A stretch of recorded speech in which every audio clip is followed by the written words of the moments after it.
Boa noite, bem-vindo a todos, bem-vindos ao Judaísmo para Todos, 2025, nova série de eventos, de encontros, então bem-vindos a todos, tá? Para quem não nos conhece, nós somos um grupo de estudos formado já estamos indo para o quarto ano de atividades ativo. Nosso calendário em 2025 já do primeiro semestre já está pronto. Para quem não sabe, não conhece nossas atividades, eu recomendo você visitar o nosso site judaismoparatodos.com.br. Lá você vai encontrar nosso calendário, você vai encontrar também o link para o nosso canal do YouTube e também você pode encontrar nossos posts, nossas atividades também sendo divulgados no Instagram, Judaísmo para Todos, tá bom? Nosso grupo, como eu já disse, já está no quarto ano de atividades, foi fundado pelo nosso querido Carlos Vengrover e tem como parceiro fundamental nos dando apoio a CIBRA, Sociedade Israelita Brasileira de Beneficência, que sempre tem nos dado todo o suporte e apoio para nossas atividades. Também temos como parceiros o Museu Marc Chagall. Uma coisa que eu gostaria muito de ressaltar antes de começar é agradecer a nossa equipe aqui, que sempre está coordenando, ajudando a gente nos trabalhos de planejamento e de convite aos palestrantes. Então, Mário Becker, Mário Leiser, Carlos Vengrover e também a Kátia. Então, equipe, muito obrigado por esse suporte de vocês. Meu nome é Nihad Bassis, e eu estou aqui para coordenar o evento de hoje com o nosso querido Paulo Blanc. O Paulo vai se apresentar, e antes dele se apresentar, eu queria lançar aí para vocês o tema que vai ser uma outra paternidade. Tem muita coisa aí que pode ser explorada, desde uma perspectiva filosófica, religiosa, uma perspectiva de comunicação, uma perspectiva de relações humanas, e nada mais, nada menos que o Paulo Blanc para poder nos guiar nesse trabalho exploratório, nos dando perspectivas, ideias e conceitos e contextos sobre uma outra paternidade. Paulo, eu te convido agora a se apresentar e está lançado o sujeito, o assunto, o desafio de falar sobre uma outra paternidade. Bem-vindo, Paulo Blanc. Ok, boa noite, obrigado pelo convite. Como bom filho judeu, vou começar dedicando à minha mãe a noite de hoje, que ela nasceu em 14 de março de 1916, que seria Purim, que cai esse ano em 14 de março, né? Daqui a 2 dias, né? Eu achei isso incrível. Então, foi uma pessoa que me influenciou muito a vida inteira, em termos intelectuais, afetivos. E está feita, então, aqui a minha homenagem. De resto, eu acho que eu vou me apresentando à medida que a gente for falando, né? Eu acho melhor, porque aí é o que importa, o que a gente vai conversar, falar, essas coisas todas. Mas, basicamente, não será uma fala psicanalítica. Eu estou parafraseando o Benjamin, Walter Benjamin, que no 10º aniversário da morte de Kafka, escreve um artigo e aí ele diz que o artigo não vai ser nem psicanalítico nem teológico. Aí eu achei bom isso. Então, não vai ser nem psicanalítico nem teológico, vai ser mais, talvez, judaico. Eu sou uma pessoa que, ao longo da vida, isso é uma apresentaçãozinha, mas também vocês vão perceber, foi se construindo em mim um tipo de pensamento que seria um pensamento judaico, no meu entender, né? E é com ele que eu trabalho.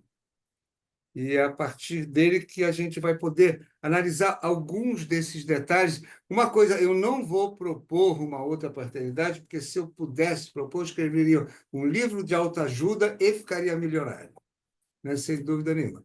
Então, eu vou trabalhar com vocês o que foi e que está sendo essa crise da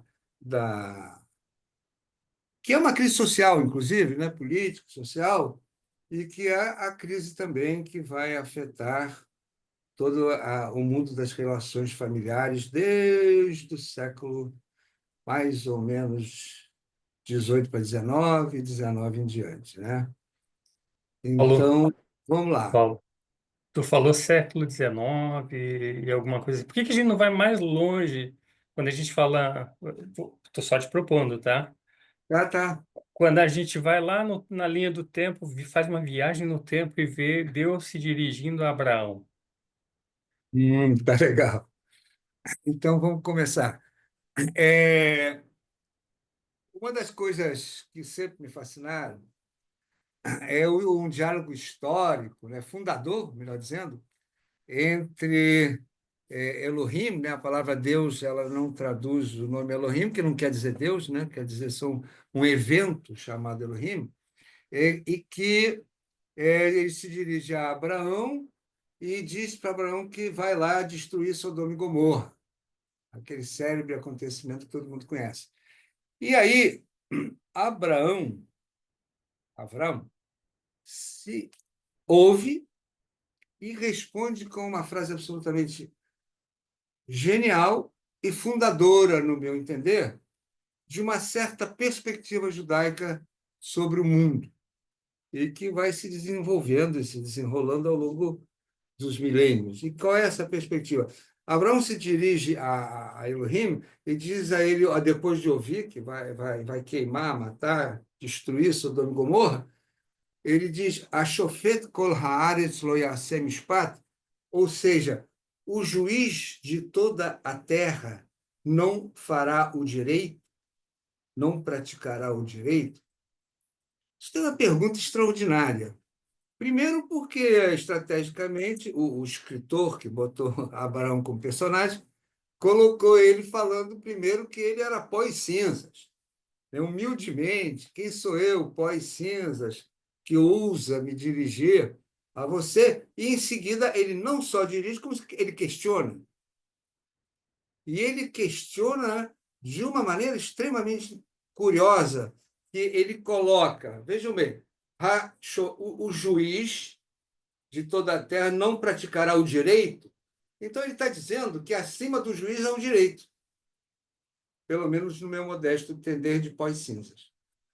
E então, na medida em que ele faz esse questionamento, o que acontece?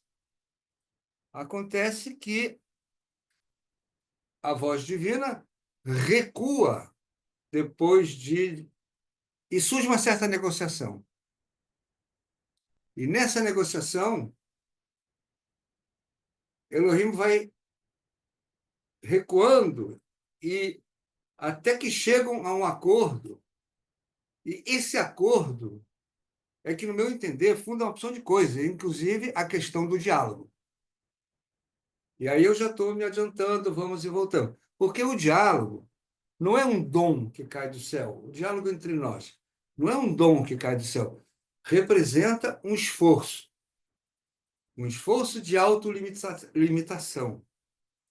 Quando Elohim negocia com Abraão, ele está autolimitando o seu poder, por assim dizer, e fazendo aquilo que na cabala luriânica se chamou de tzimtzum.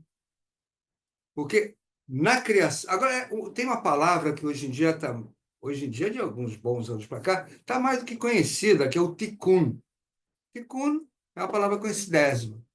Eu acho que falar de tikkun, sem falar de tzimtzum, que é a autolimitação, e sem falar de shfirá, que é a catástrofe,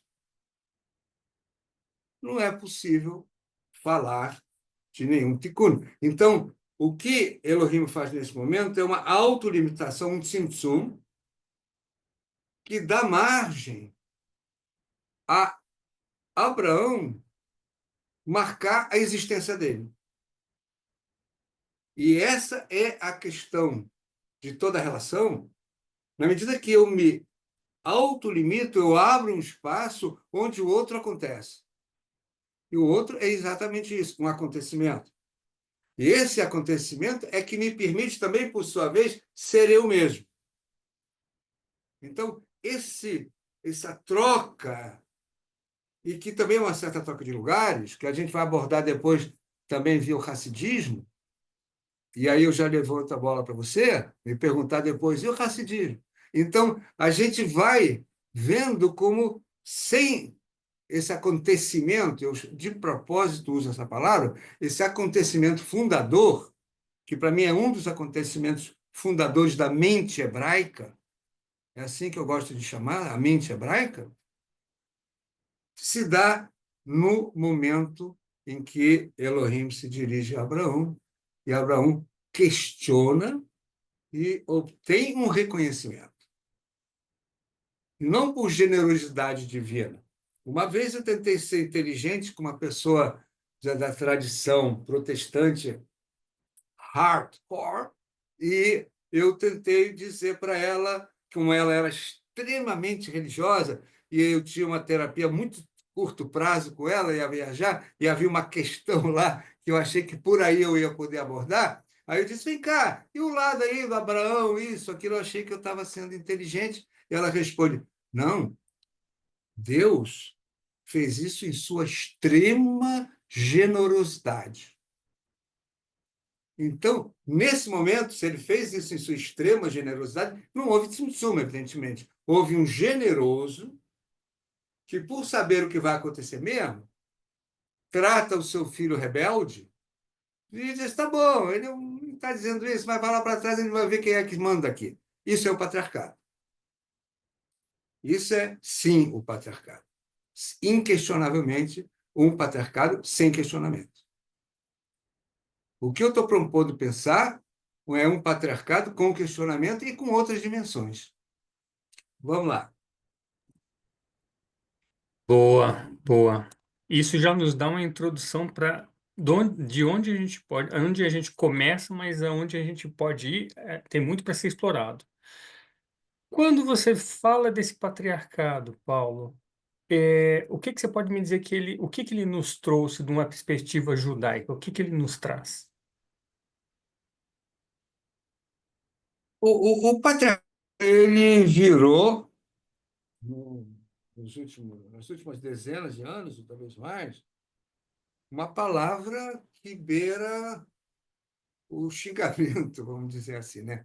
Mas na tradição hebraica a gente tem também, já do início, a possibilidade do questionamento da autoridade, e a gente vai ver isso acontecendo o tempo inteiro, né? A gente vai ver o profeta que chega para Davi e bota o dedo no nariz dele, o grande rei Davi, e diz para ele que ele ficou com a mulher do, não me lembro agora o nome dele, do oficial dele. E ele apronta uma armadilha para o Davi, porque o Davi vai e diz: não, esse cara aí merece ser condenado. Não sei. Ele fala: não, esse cara é você.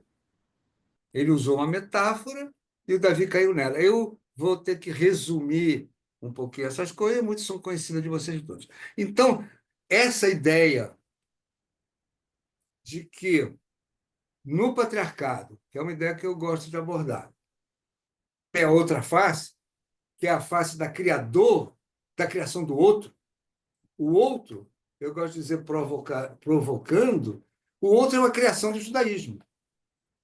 A ideia de um outro, que não sou eu mesmo, e a quem eu me dirijo, e que faz parte do mesmo mundo que eu faço, e que tem, portanto, direitos adquiridos por nascimento, atravessa o pensamento hebraico, atravessa o pensamento bíblico.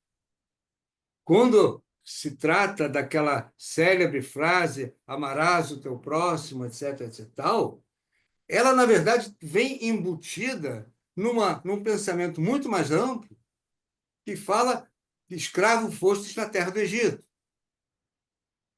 E por isso que você vai amar o outro e vai respeitá-lo. É uma frase muito mais longa, né? Então, essa ideia de que há um outro que não é o meu próximo, é interessante isso. O outro não é o meu próximo. O outro é um terceiro que eu não conheço. Porque ela está dizendo, o Ger Asher Becharecha, estrangeiro que está em tua porta, também. vais respeitá-lo porque estrangeiro fostes. Então, tem toda uma psicossociologia extremamente interessante. Se coloca, te faz lembrar da tua condição de estrangeiro, para desde esta condição de estrangeiro, você também olhar o estrangeiro não como um estranho, mas como um próximo. Isso atravessa o texto hebraico, basta querer ler, né? Eu poderia citar mais outros exemplos. Então, essa ideia de que o patriarcado, no caso hebraico, o chamado avot, os pais, né? Também, apesar de toda uma série de aspectos nada graciosos, como eu vou citar daqui a pouco, e aí está a riqueza. A riqueza de uma civilização, de um pensamento, está onde? Na multiplicidade.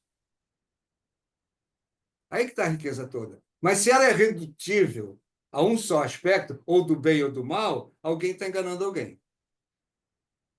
Então, falar no judaísmo, oh, que maravilha, blá, blá, também seria cometer um engano. Quer dizer, eu estaria enganando vocês, embora vocês provavelmente já sabem de muitas das coisas que eu vou falar. Né? É... Tá, eu vou ficando por aqui, vamos ver o que mais a gente pode ir levantando nessa. Essa é uma das direções importantes e que tem a ver também com a questão do Kafka e etc., como um exemplo de estudo. Mas vamos lá.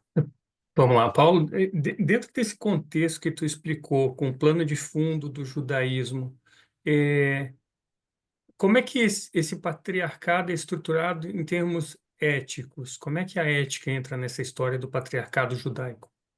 Tá, a ética entra pela essa questão do outro. Agora eu vou inverter a tua pergunta, onde ele não entra. Por exemplo, existe uma frase talmúdica que diz assim: não chamarás o teu pai pelo nome dele, nem na frente dele, nem na ausência dele, nem depois da morte. O contrário de tudo que eu falei. Aí você pode escolher que tipo de pensamento judaico você quer incentivar ou praticar. Mas existe o contrário disso. Existe essa postura de uma total subserviência. Olha só, o nome do pai não pode ser pronunciado, como se fosse o nome de Deus, que também não pode ser pronunciado. Mas o nome de Deus não pode ser pronunciado porque não se conhece, inclusive. Na tradição judaica não se conhece, salvo certas novidades que andam por aí. Mas na tradição judaica não se conhece esse nome, é totalmente interditado. Agora, na relação paterna, você sabe o nome dele, mas não pode pronunciar. Na frente dele, seria um assinte. Então, tem o outro lado. Então, a questão da ética, ela vai sempre ser pautada, pegando aí uma carona em Emmanuel Levinas, pelo outro que está ausente, o terceiro. Levinas ele tem uma frase que é genial. A ética é uma ótica. A ótica, aí eu acrescento, é um projeto sobre o humano. O que eu chamo de projeto? Tudo que a gente vai falar hoje, tudo que a gente fala, tal do bem ou do mal, faz parte de um projeto que a gente vai construindo na sociedade, na cultura, sobre o que é o humano. Então, quando eu falo dessas coisas, eu tenho consciência que eu estou falando de um projeto ocidental, judaico e cristão. Atenção para o E, porque uma das coisas que não existe mesmo é o judaico-cristão com um traço de ligação. Isso é a quinta palestra que a gente pode falar, mas o fato é este. Né? Na cultura judaico e cristã, o que vai pautar grande parte da relação é essa ideia de um terceiro ausente. O que é um terceiro ausente? É o que eu falei antes. Né? Não é o terceiro meu próximo, meu amigo, meu parente, isso é mole. Difícil é você respeitar, se preocupar com o terceiro ausente. Amos Oz, no livro dele, que eu acho que deve ser leitura obrigatória para todo mundo, que é Os Judeus e as Palavras, traduzido para o português, muito bem traduzido, Ele diz lá pelas tantas do orgulho que ele tem de um pedacinho de barro desse tamanho, pequenininho, 3 centímetros, se eu não me engano, que foi achado numa escavação arqueológica em Israel, e nessa, nesse pedacinho de barro datado mais ou menos entre 3 e 4 mil anos, eu sou péssimo para essas coisinhas de números, mas é por aí, está escrito: lutarás a luta do Senhor, a guerra, luta do Senhor, a luta do pobre, da viúva e do órfão. Atenção, um pedacinho de barro está resumido tudo. Isso é a ética. A ética, lutar por gente que você não conhece. E aí eu vinha pensando ontem, eu tenho esse péssimo hábito de pensar, eu vinha pensando ontem que a cada vez que eu vou abordar esse tema do patriarcado, o contexto político mudou. Logo que, portanto, também o contexto do que significa hoje eu falar desse tema não é mais o mesmo de 6 anos atrás, não é mais o mesmo de 8 anos atrás. A primeira vez que eu abordei isso foi num artigo que, na época, que eu escrevia no Jornal do Brasil, na revista de domingo, em 2004. Eu escrevi um artiguinho chamado Pobre Senhor Kafka. Pobre Senhor Kafka. Aí eu encontrei na rua um cara que ele fazia doutorado na PUC, etc. Tal, eu conheci ele. Ele me deu uma bronca. Como assim, esse pobre senhor Kafka? Ele é um carrasco. Eu falei, não, ele é um carrasco, ok. Mas lê lá o texto do Kafka, ele é um cara que sofre tremendamente, sua, uma impotência terrível, deprimido. Tem um pobre senhor Kafka aprisionado nesse caráter dele. Agora, que isso não livra a cara dele, também não livra. Então, é a mesma coisa, né? Hoje em dia, pensar essa questão me obriga a pensar dentro do contexto contemporâneo que a gente está vivendo, sem dúvida nenhuma.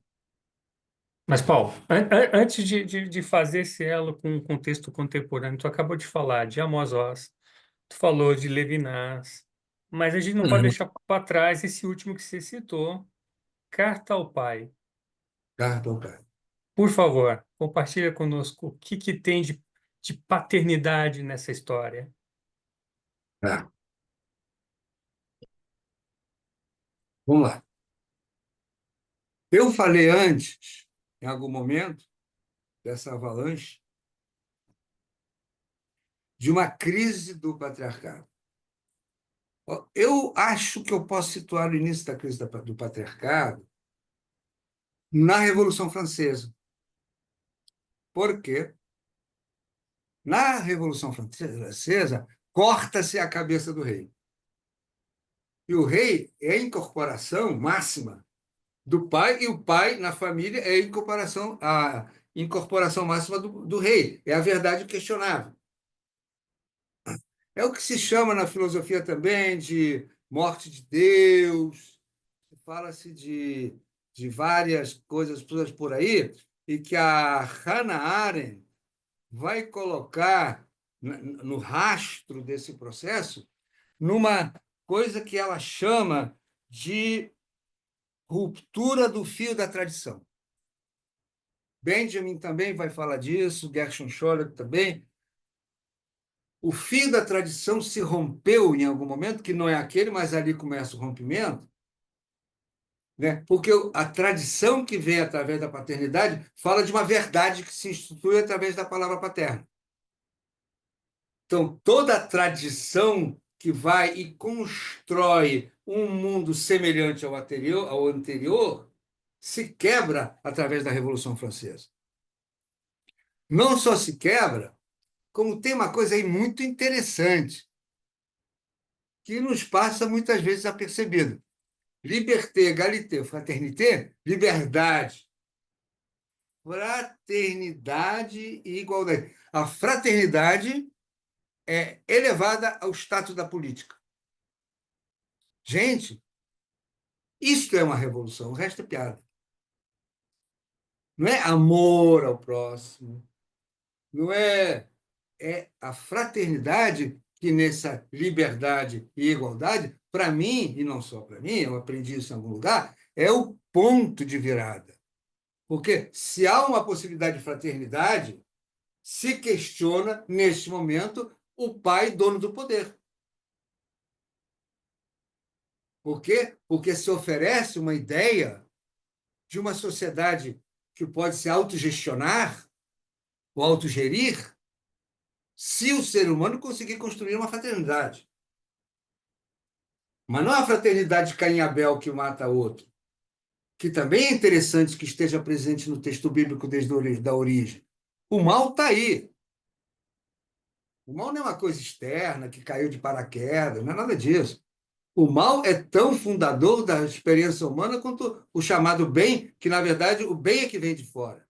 Mas isso é um papo também para uma reflexão mais profunda. Então, o que é que temos?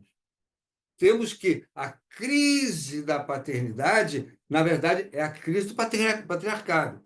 Então, para eu pensar numa outra possibilidade, eu tenho que pensar na crise, eu tenho que pensar no anterior e tenho que pensar nas possibilidades que se oferecem a partir daí. Uma delas é a ideia da fraternidade, que pode ser substituída por uma questão que seria a ideia da amizade. E aí a gente já estaria entrando em outro panorama. Mas, sem dúvida, a possibilidade de questionar o pai é o eixo fundador da mudança relacional. E questionando o pai, a carta de Kafka pode ser citada como um exemplo? Sim, a carta de Kafka poderia ser objeto de, eu sempre digo isso, de uma longa fala, porque vivo fazendo tsum nas minhas falas, porque são todas questões muito ricas. Eu até botei aqui do lado um caderninho meu, eu não consigo falar sem olhar de vez em quando para um caderno, e quando a gente, em algum momento da vida, a gente, imagino que a maior parte das pessoas leu aqui a carta ao pai.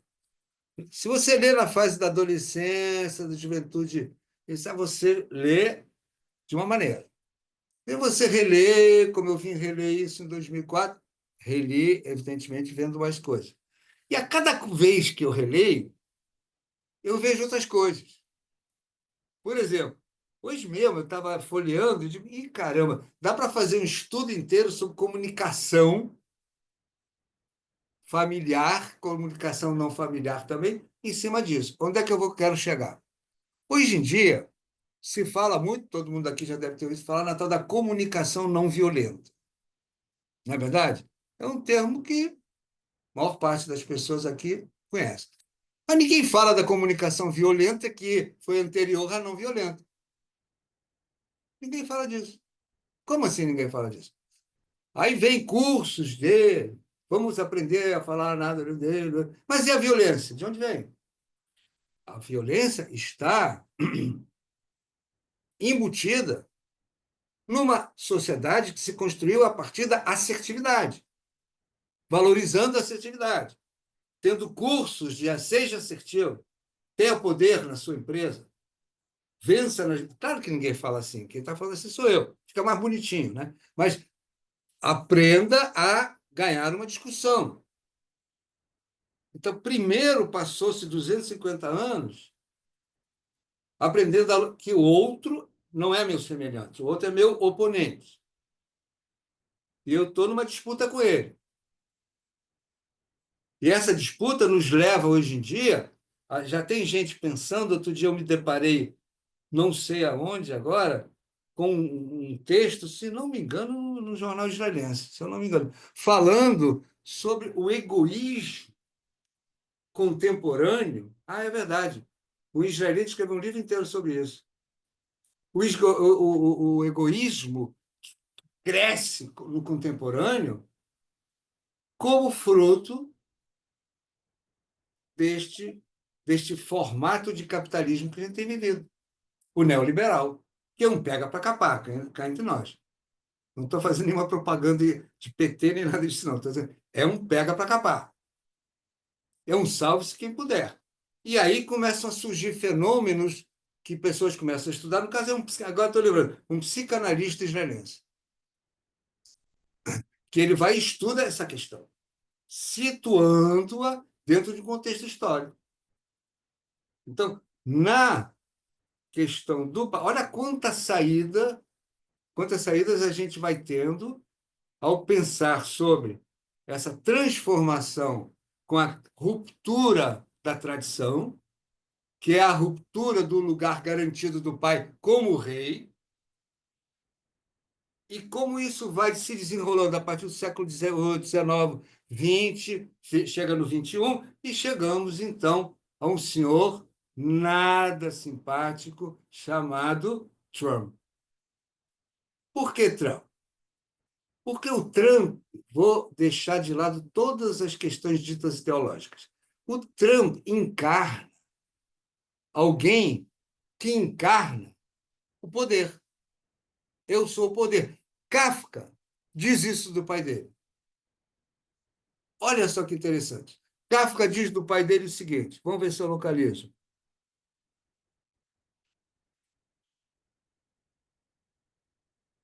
Ele diz que o pai dele é um. Caramba! Desculpe, um momento, tem que achar isso. É um tirano. Pronto. E por que o pai dele é um tirano?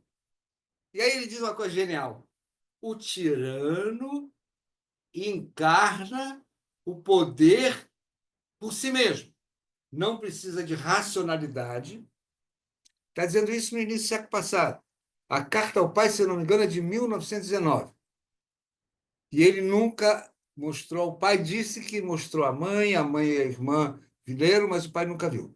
Então, na carta ao pai, ele diz: você é um tirano. Mas por que você é um tirano? Porque você tem a lei, a ordem, a palavra final encarnada em você. E o tirano não precisa de discutir com ninguém. Ele encarna a lei. Ele encarna o poder, ele encarna o direito, ele encarna o que ele bem entender. E é isso que a gente está vivendo agora.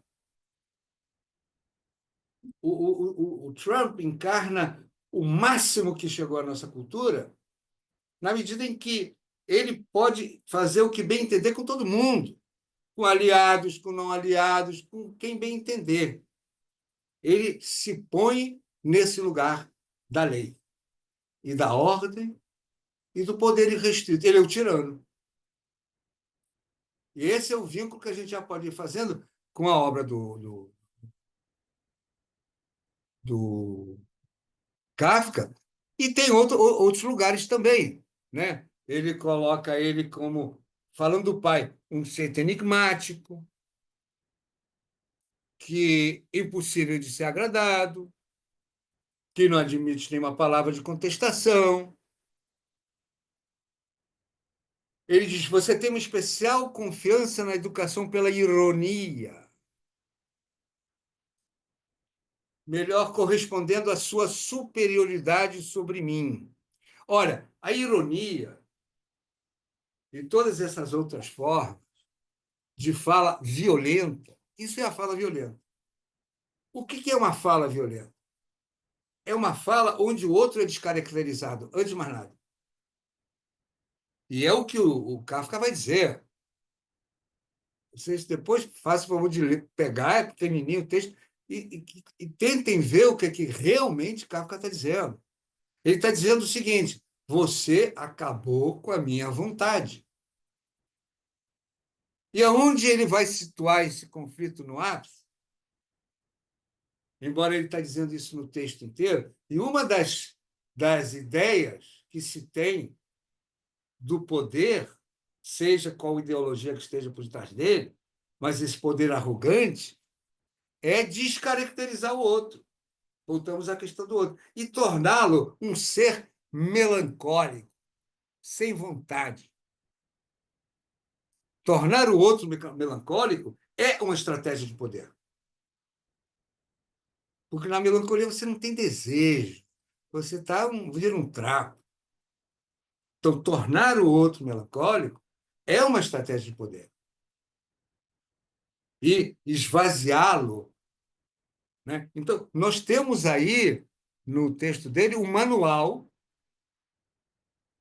de fala violenta. Por que violento? Porque submete. E por que submete? Porque tira do outro o desejo de afirmação de si mesmo, de oposição a um poder tão magnânimo que joga para cá e para lá como bem entender. É isso que ele fala do pai dele. É aí que está a questão toda que a gente vê, no meu entender, e é por isso que eu estava dizendo antes, nossa, a coisa vai mudando, né? Na nossa vivência contemporânea, né? Que o Kafka vai dizer, ele vai ficar um pessimista, um melancólico e muitas outras coisas mais. Valeria, podemos até fazer uma análise mais profunda, mas como é um tema que estamos desenvolvendo com várias saídas, eu vou ficando nisso por enquanto, né? Sim, sim. Paulo, tu me fez pensar naquela história, eu não sei se qual o significado que tem aquela história assídica do menino que joga nozes como se fosse bolas de gude. Tu, tu, Beleza, tu, obrigado. tu- As suas perguntas estão muito bem colocadas, a gente vai indo em linha reta. Muito bem, muito bem. Obrigado. Está levantando a bola e eu indo em frente. Tá. Eu vou falar disso se você depois me perguntar sobre Toldot, tá bom? Tá bom. Legal.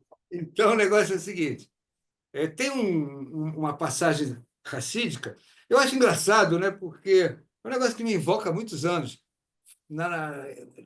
Entre os judeus, gosta-se de falar de uma passagem, contar uma historinha. Eu fico invocado com isso. Tem uma historinha, né? São ensinamentos. Quando vocês contam histórias em budista, você não diz é uma historinha, é um ensinamento, né? Agora, as nossas historinhas viram historinhas, não são historinhas, são ensinamentos.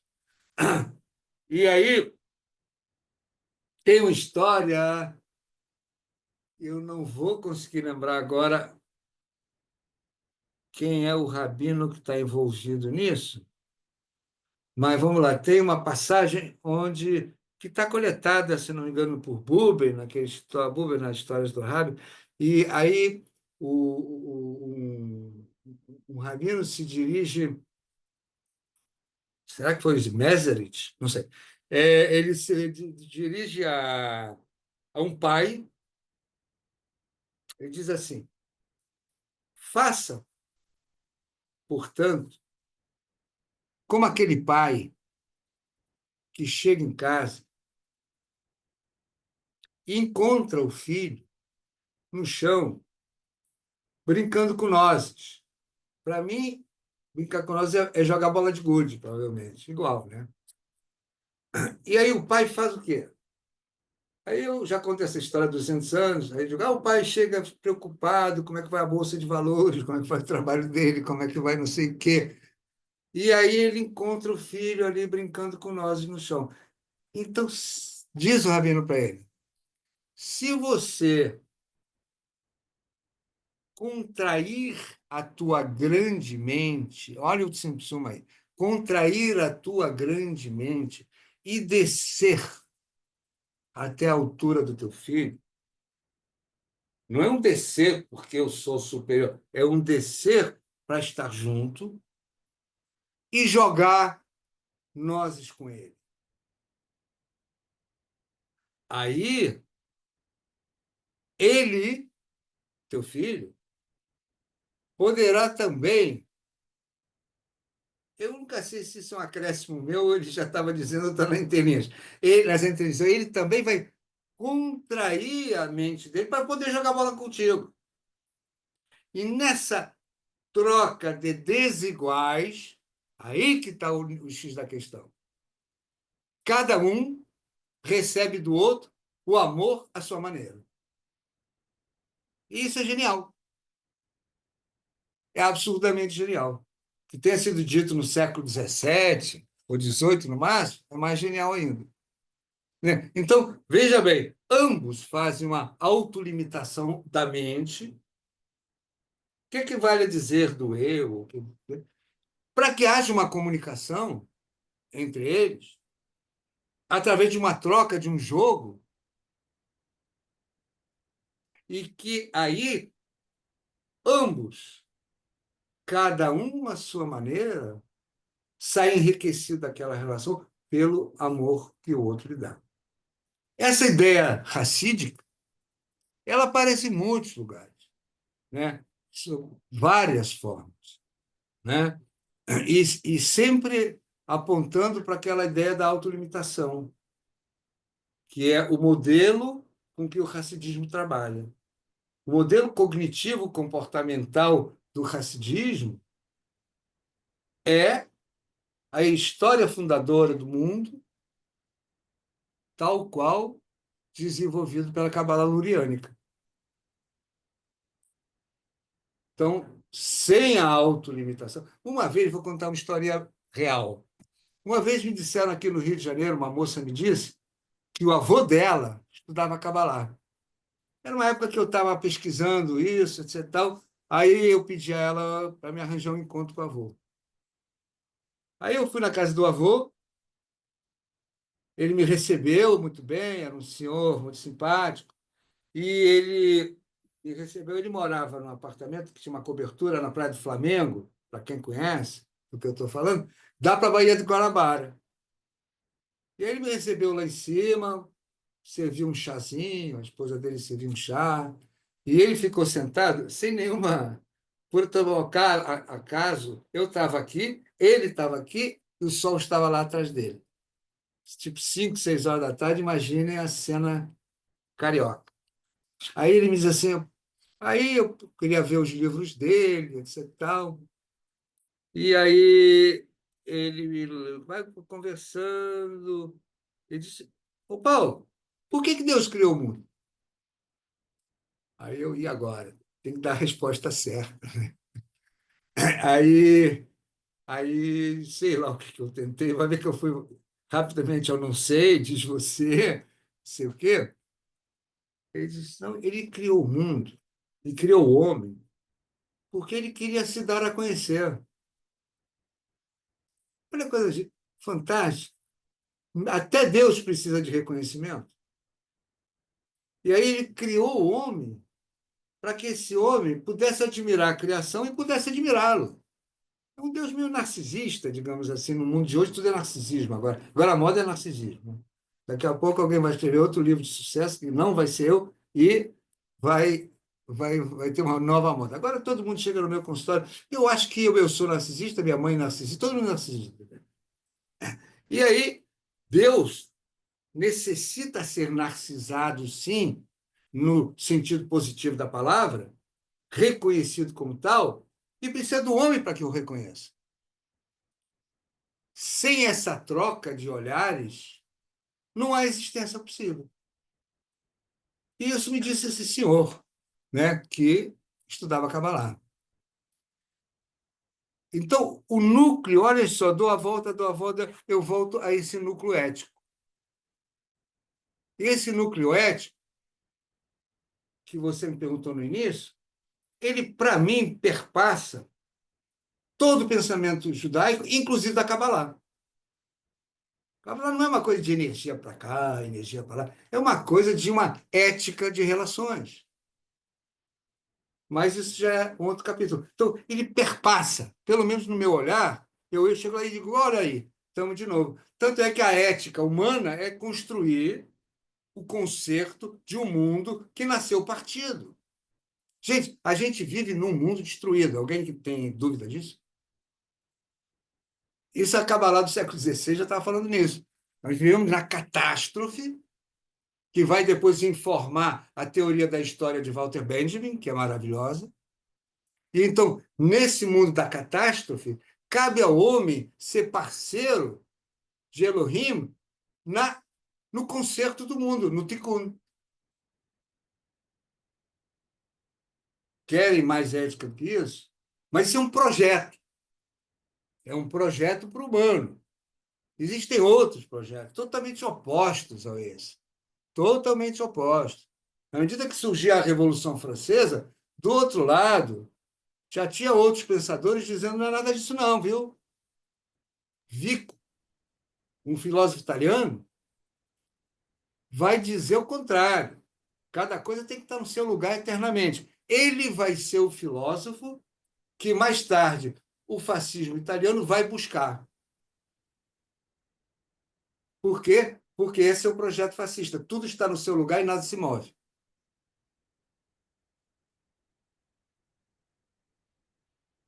Certo? Mas, Paulo, o que que você deve conhecer Ravi Chagar? Onde é que ele entra nessa história da paternidade, do patriarcado? Chagar é uma das minhas descobertas mais importantes da vida. Ela se deu. Isso não é muito tempo, não. Eu acho que é uns 6, 7 anos. Chagar, o nome dele é Shimon Gershon Rosenzweig ou Rosenblum. Rosenblum. Era um rabino israelense. Aí eu disse Rosenzweig. Foi bom. Foi bom. Posso fazer um parênteses? Aliás, eu falo por parênteses.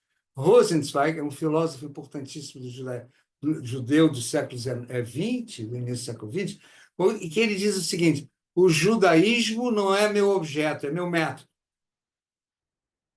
Aí, quando eu encarei essa frase, pronto, cheguei lá. É isso que eu tento fazer. Claro que não com a grandeza do Rosenzweig, mas o que eu tento fazer é isso, pensar a partir do judaísmo com o judaísmo, como um método. Então, voltando, o Rosenblum, um rabino ortodoxo, atenção, Chagar, rabino ortodoxo, criado na mais pura ortodoxia judaica israelense. Ele morreu jovem, uns, sei lá, uns, parece que 50 e muitos, 60 e pouquinhos, de um câncer no 40 e cérebro. pouco, não, não chegou aos 50. Não chegou, é? Não Pô, chegou. você foi pesquisar, tá certo, é para isso mesmo. É para isso que a gente existe, para passar adiante, para passar adiante. É isso, né?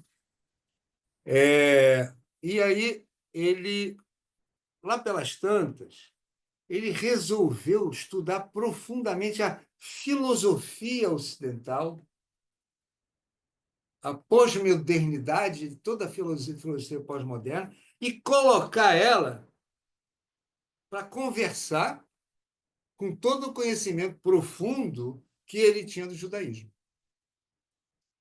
Ele faz uma coisa que é como se ele atravessasse o judaísmo por essa massa de filosofia não judaica, ocidental, pós-moderna, para ver o que sai do outro lado. E aí ele estudou tudo, é invejável, o cara estudou tudo.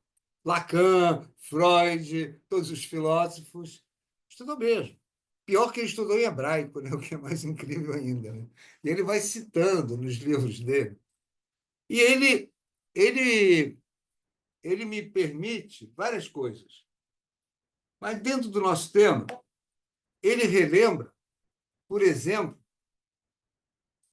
Kafka, não, Sartre. Quando Sartre diz que se o pai dele fosse vivo, o pai dele se jogaria em cima dele, amassaria ele, sufocaria ele e não deixaria ele viver.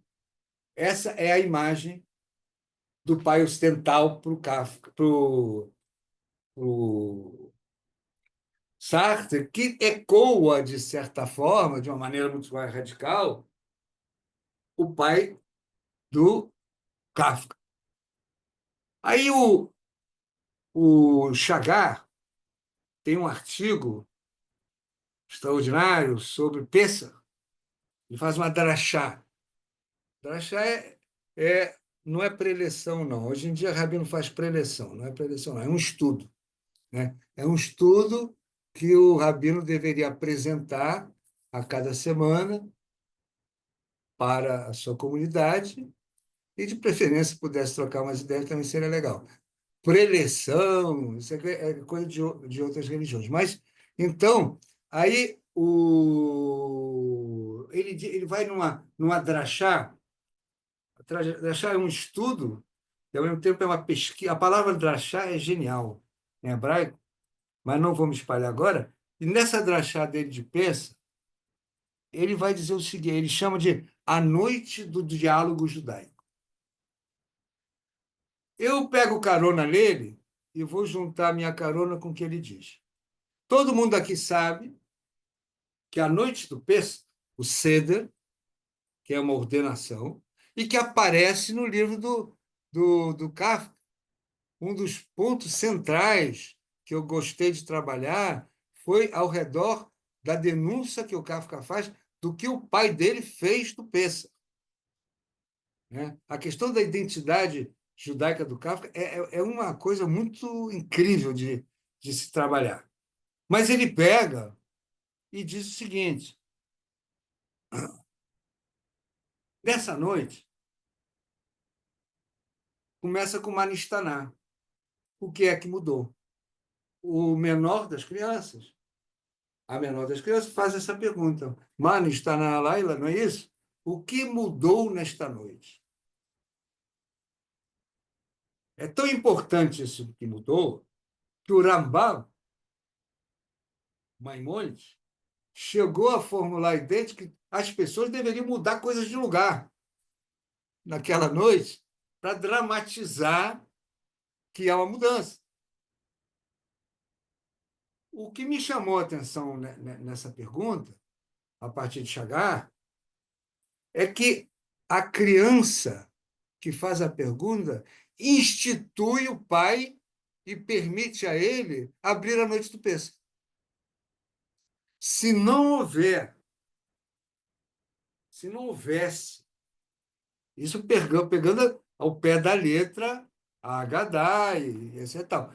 Se não houvesse a pergunta do filho, o pai não poderia ser pai. Isso é genial. Aí é a minha contribuição ao Chagar, modéstia à parte. Isso é genial. Eu peguei carona nele e me coloquei essa questão. E a noite começa aí. O filho permite ao pai ser pai. Mas para que ele permita ao pai ser pai, tem que ter aí um acordo. E qual é o acordo? Que é o que Chagar chama atenção. E o Chagar também comeu o pão que o diabo amassou. Lá em Israel, embora ele tenha criado yeshivot dele, todas ortodoxas, e hoje em dia existem várias. Deixa eu tomar um gole d'água.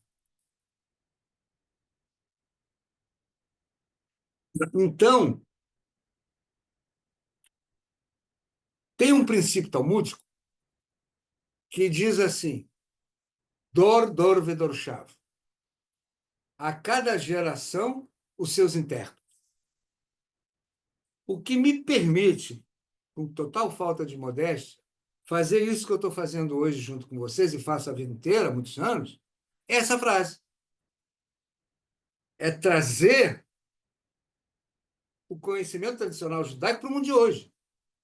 Senão ele vira uma coisa o quê? Vira uma coisa repetitiva e acaba lá querendo ocupar Jerusalém, as terras dos outros, as coisas todas. Mas não é essa a ideia.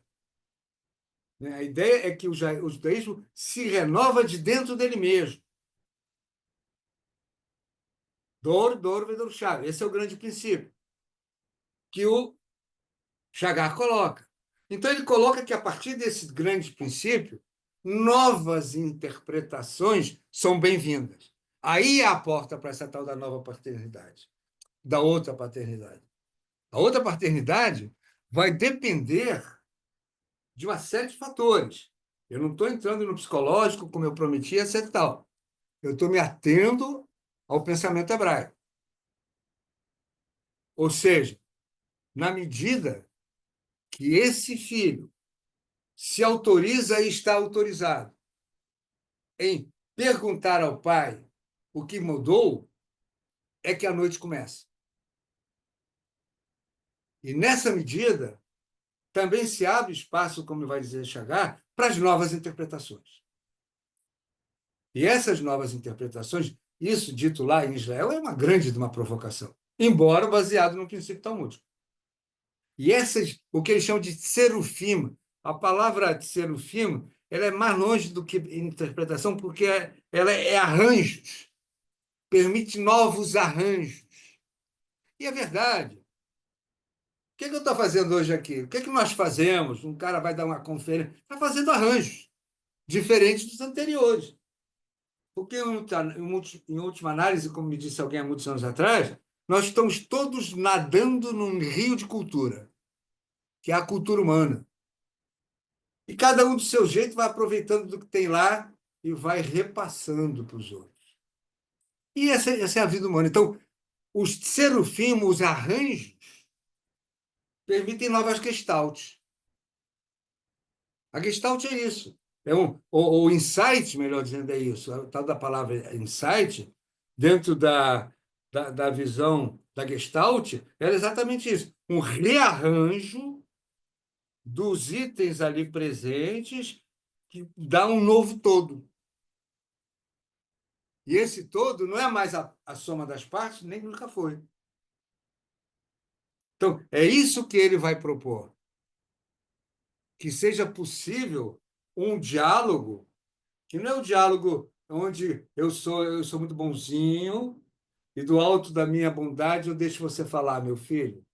Não, é o diálogo que questiona o pai nos novos arranjos e faz um outro jogo. E aí eu somo com aquele jogo das bolinhas, um jogo onde cada um, ao seu modo, dá e recebe. E isso é algo muito próximo do paraíso, né? Mas isso é um projeto. É um projeto. É um projeto. Inclusive, a palavra Mashiach, que foi mais uma das grandes invenções judaicas, e que o Levinas vai dizer que Mashiach é um norte de esperança, é um projeto. No mundo de guerra, ele fala isso claramente. No mundo de guerra, onde o normal é a guerra, estamos aí, o normal é a guerra, o norte messiânico, Mashiach, é um norte de esperança. E aí, o que quer dizer Mashiach? Tem uma opção de coisas. Mas teve alguém que interpretou, graças a Deus tivemos grandes intérpretes, que Mashiach contém a palavra siach, shia, siach. Siach é conversação. Então, o tempo do Mashiach será o tempo de uma longa e infinita conversação. Não vai ter 27 virgens, não vai ter almas salvas, não vai ter nada disso. Não vai ter inferno, não vai ter paraíso, não vai ter nada disso. Vamos ter uma infinita conversação. Beleza, não é bonito? É muito bonito. E aí, querido, Paulo, mais Paulo, eu acho que dá para contar que a gente fez uma introdução sobre o teu assunto, porque quando eu leio teus livros e teus artigos, a gente teria que ter muito mais tempo para explorar isso tudo, hein? obrigado. É, mas vamos lá, vamos lá. Vamos abrir o período agora para as perguntas. Se não vierem elas, eu já tenho as minhas mesmo, aí eu vou abusar de estar coordenando o evento. Não, pode ter contestação também, não precisa ser pergunta. Claro, claro, claro, claro. Mas eu estou abrindo aqui, ó. Vou abrir o microfone para todo mundo. Peraí. Pessoal, quem quiser fazer pergunta, só abre o microfone e já faz a sua pergunta. É, deu. Estou abrindo aqui. Por favor, fiquem à vontade para as perguntas, contestações, é, e assim vai. Alguém, deixa eu ver aqui. O pessoal hoje está acanhado. Eu não vou me acanhar, não. Deixa eu fazer uma aqui, Paulo. Vocês É, estão acanhados é porque eu fui mal. nada que isso. Paulo, a gente está no aquecimento, é o nosso primeiro encontro de 2025. Você está nos dando a honra de começar o nosso ano aqui de palestra. Me engana que eu gosto. Vai. Deixa eu te falar, deixa eu te lançar uma pergunta aqui. Com tudo isso que tu viu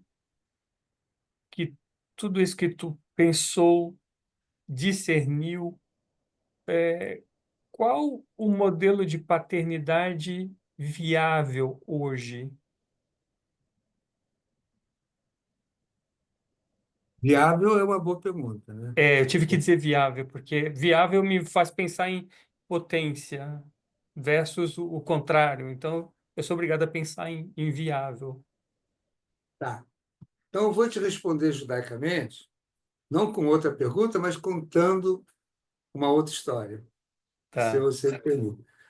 Essa história diz respeito a um psicanalista que, para mim, é assim o norte que norteia há muitos anos a minha prática clínica. Aliás, era um judeu húngaro, como todos os primeiros psicanalistas, salvo um, Jung, que criou, no mesmo tempo que Freud ali, ele era queridíssimo por um lado do Freud, e ele foi muito ousado. Não vou contar a história dele toda, não.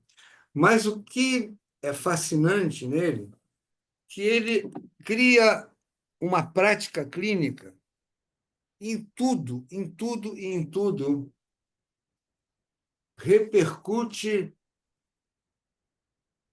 a prática racídica, e eu tenho a quase certeza que ele, em algum momento, encontrou Martin Buber por ali, que foi visitar Freud, etc. Tal. Eles eram todos muito cultos, esses caras todos. E ele cria uma prática clínica que ele vai chamar de mutualidade. Mutualidade é um termo maravilhoso e que eu chamei.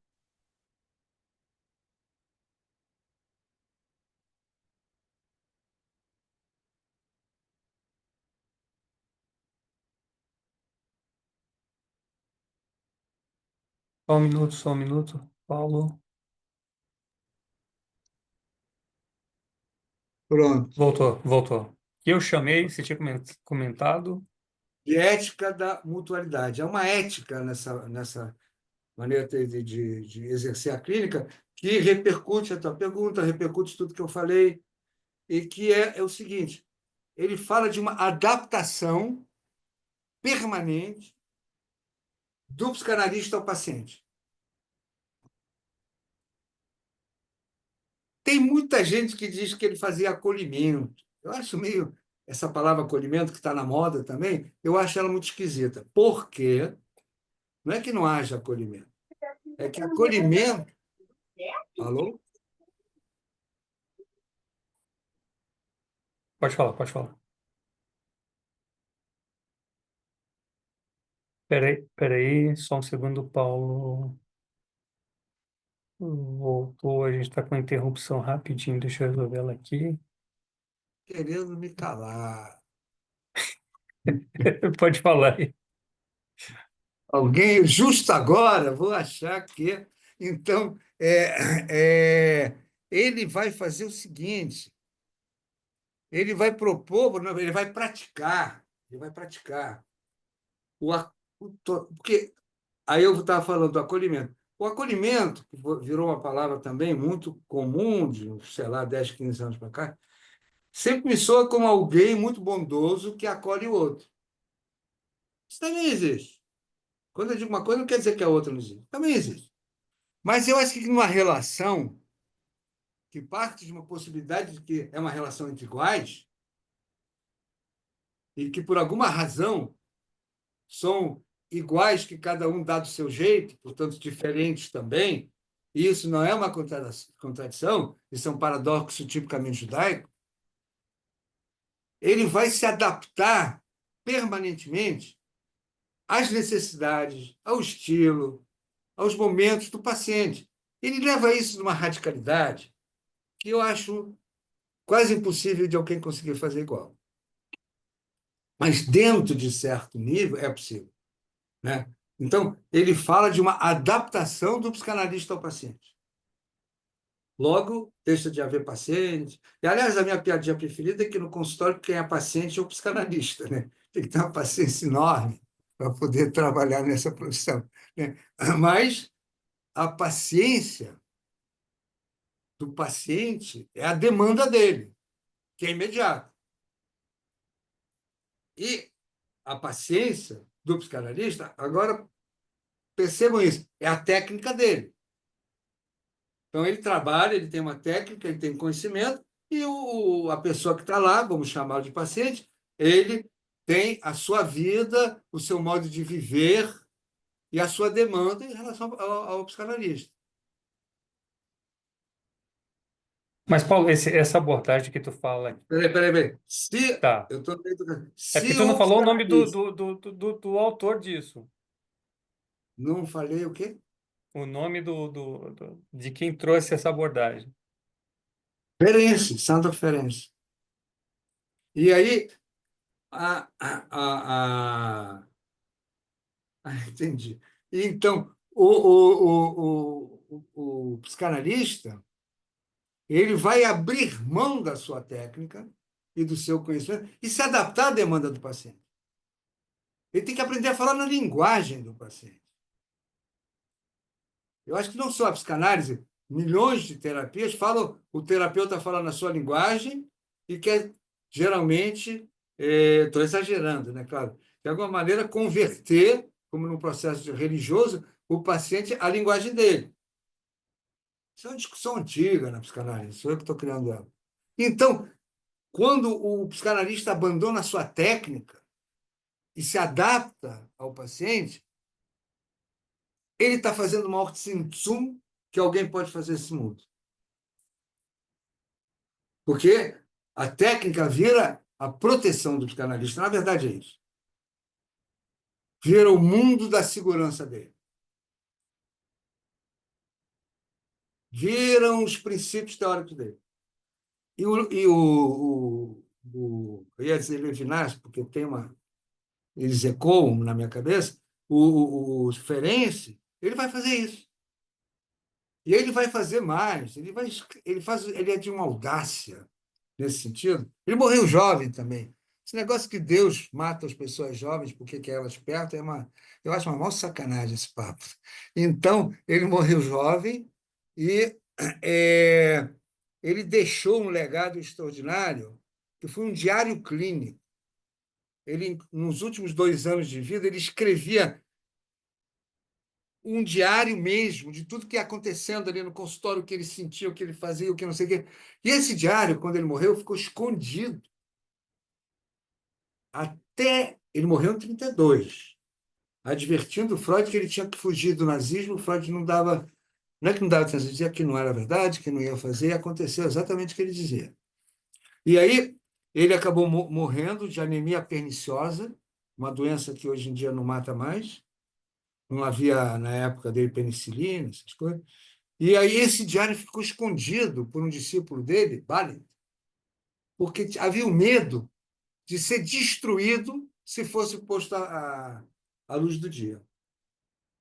E aí o cara esperou, na década de 50 ou 60, algo assim, é que ele foi colocado à disposição do público. Então, essa é a resposta que eu te dou, né? Através de uma história de alguém que viveu isso, que é um ensinamento para todos nós, né? Da possibilidade de a gente abandonar o próprio lugar de poder, que o pai do Kafka não consegue, né? E poder se adaptar ao outro, fazer uma renúncia.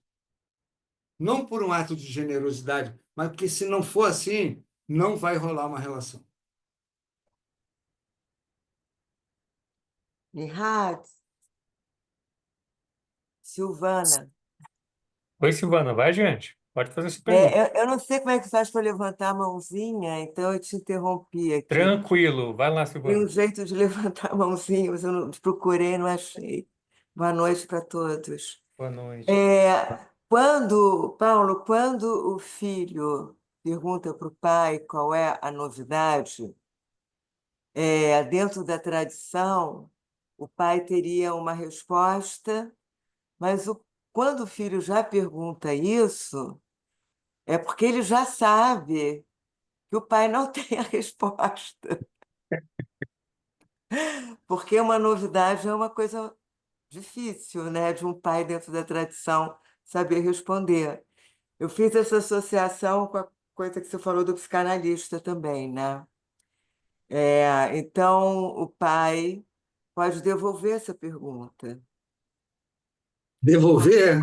Devolver a Uau! pergunta, qual é a novidade para Como você? bom O judeu, pai devolve em responde, qual é a pergunta. novidade? Por que que ele tem que saber qual é a novidade?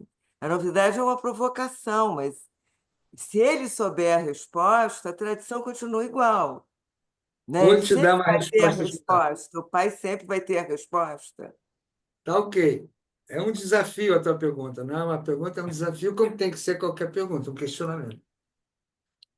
O que me ocorreu como resposta é que, primeiro, o ceder de Peça, como diz a palavra ceder, é é uma ordenação onde acontece uma série de coisas, né? Então, é claro que é um pouco isso que você está dizendo. Indo na filosofia, na metáfora, podemos ir além e até criar um outro Pêssar cada vez. Pode até ser. Mas a questão é que no judaísmo, toda essa inovação se dá dentro de um marco. Quer dizer, há um limite, né? Qual é o marco? O marco é a crença absoluta no não conhecimento do nome de Deus, de que Deus tem a forma e outras coisas mais que são o marco dentro do qual se dá todo esse processo de possibilidade de inovação. A gente poderia dizer que também numa vida familiar, fazendo o paralelo, o pai pode ser questionado por uma criança, mas dependendo da criança, dependendo da idade, há um momento que o pai vai ser obrigado a dizer, não, agora vamos deixar isso por aqui, de uma maneira não violenta. Mas vai ter que também dar um limite, porque senão nada se organiza. Aí eu vou ter que buscar aquele pensador que está a fumaça, que é outra história. Mas há dentro desse marco a possibilidade de muitas inovações.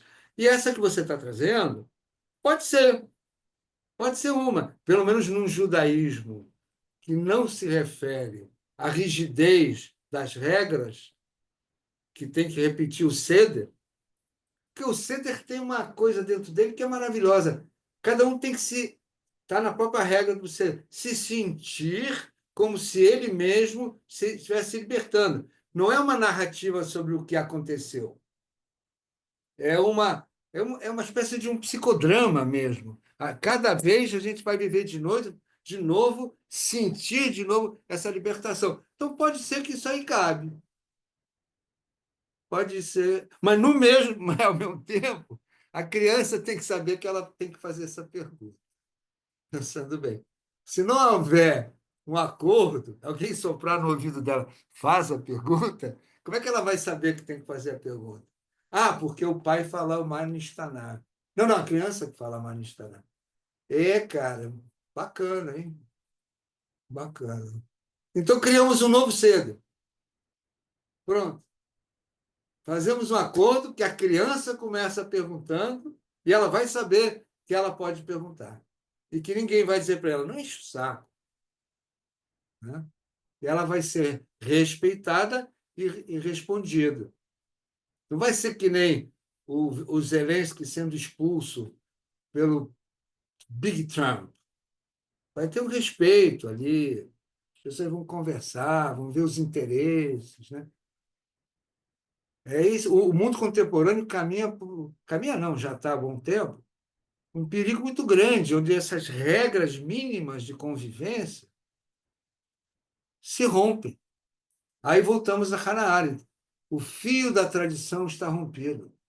E está mesmo. Está mesmo. Estamos correndo esse perigo.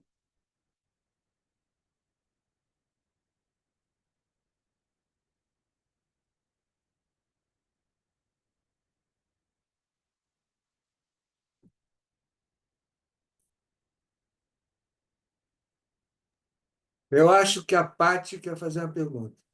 Vamos ver quem é Não? o próximo, quem é o próximo. Não é que eu ouvi você fazer. É que eu estava tentando avisar o Nirad que ele estava sem som. Eu estava no Poxa, mudo. Não, eu tinha comentado, boa, Silva, boa parte. É que, na verdade, o que eu comentei foi o seguinte: a pergunta da Silvana vai continuar ecoando nas minhas reflexões. Foi muito boa mesmo. É, me, alguém mais tem alguma pergunta? Gente, fiquem à vontade, por favor. É só abrir o microfone e fazer. Me interrompe direto, tá? Se vocês não tiverem, tem umas 30 aqui que a gente vai até a meia-noite, se eu quiser. pô, se ninguém fizer perguntas, eu vou achar que o que eu falei foi uma grande confusão. Mas toda confusão e todo caos também tem seu sentido, viu?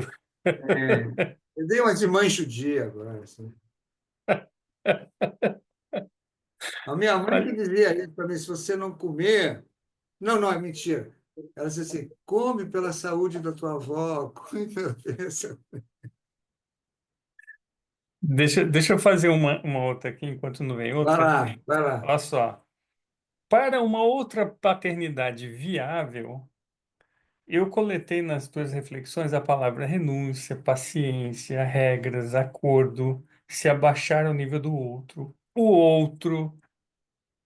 Tem muitas palavras-chave aí para a gente poder refletir, pensar, inclusive se questionar. Eu, por exemplo, eu sou pai, tenho dois meninos, e eu vivo me questionando se eu sou um bom pai ou não, mas numa forma positiva. Então, assim, volta à minha questão: que outras palavras-chave para paternidade viável você adicionaria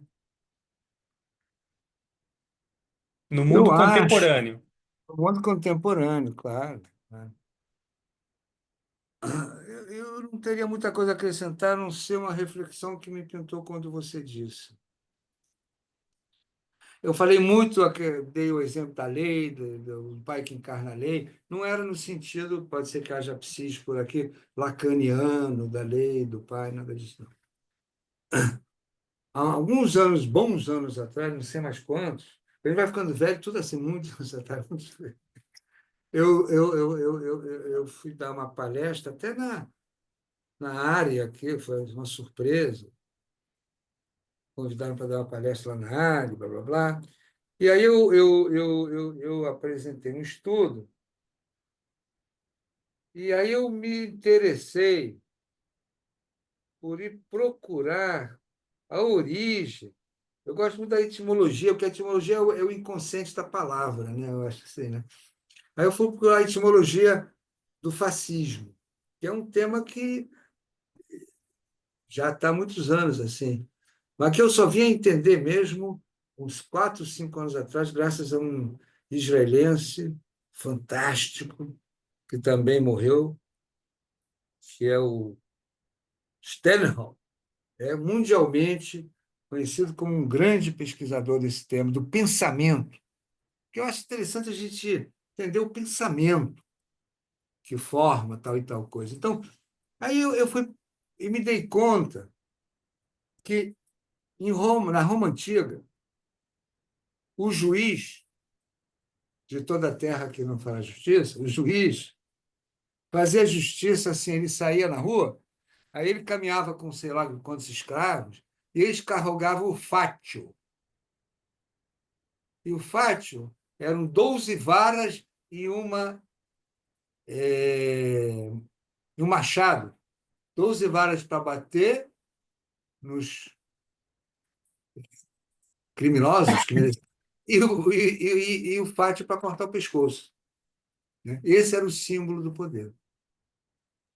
Eu acho que quando o poder é um símbolo que não está encarnado em ninguém, como Abraham, quando fala para Elohim, Ashofet Kol Haaretz, etc. E tal, então ele diz, acima dele há uma coisa chamada justiça.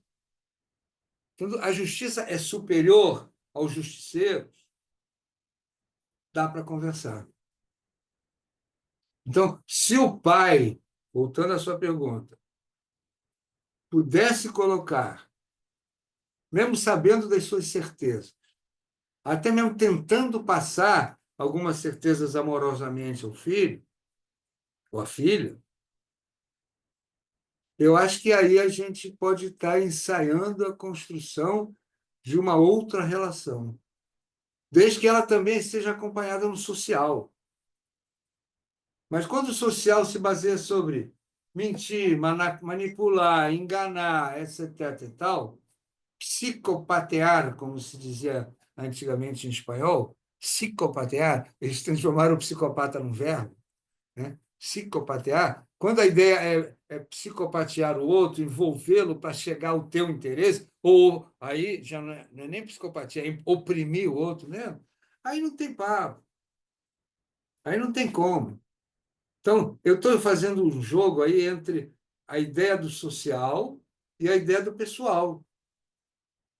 A ideia da família como reprodutor de modelo social, ou a família que vai romper de alguma maneira com esse modelo e se colocar à margem dele de alguma maneira. Essa é a tensão permanente, né, que move o mundo, move a sociedade desde que o mundo é mundo, né? Paulo, só para acrescentar, o Elones Fernando manda parabeniza o palestrante Paulo Blanc por nos trazer um assunto tão rico em conhecimentos, aqui no comentário do chat, tá bom?